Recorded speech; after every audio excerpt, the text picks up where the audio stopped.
আজকের ভিডিওতে আলোচনা করব 2025 সালের রোজার ঈদ কবে এবং কি বার। আজকের ভিডিও থেকে জানতে পারবেন। মূল ভিডিওতে চলে যাওয়ার আগে জেনে নিব বাংলা, ইংরেজি ও আরবি ভাষার আজ কত তারিখ। আজ শনিবার 22শে মার্চ 2025। এখন জানবো বাংলা ভাষার আজ কত তারিখ। বাংলা ভাষায় হলো 8ই চৈত্র 1431। আরবি ভাষায় হলো 21শে রমজান 1446। এখন জানবো 2025 সালের রোজার ঈদ কবে। 2025 সালে পবিত্র ঈদ উল ফিতর অর্থাৎ রোজার ঈদ চাঁদ দেখার উপর নির্ভর করে পালিত হবে। সাধারণত রমজান মাস 29 বা 30 দিনের হয়ে থাকে। শাওয়াল মাসের প্রথম দিন ঈদ উল ফিতর পালিত হয়। 2025 সালে রমজান শুরু হয় 1 মাস থেকে।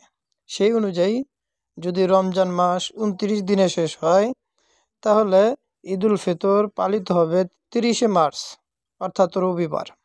অন্যদিকে যদি রমজান মাস 30 দিন পূর্ণ হয় তাহলে ঈদ উল ফিতর অর্থাৎ ঈদের দিন হবে 31শে মার্চ অর্থাৎ সোমবার। তবে চাঁদ দেখার ভিত্তিতে এই তারিখ একদিন আগে বা পরে হতে পারে। আশা করি বন্ধুরা বুঝতে পেরেছেন। সবাইকে ধন্যবাদ।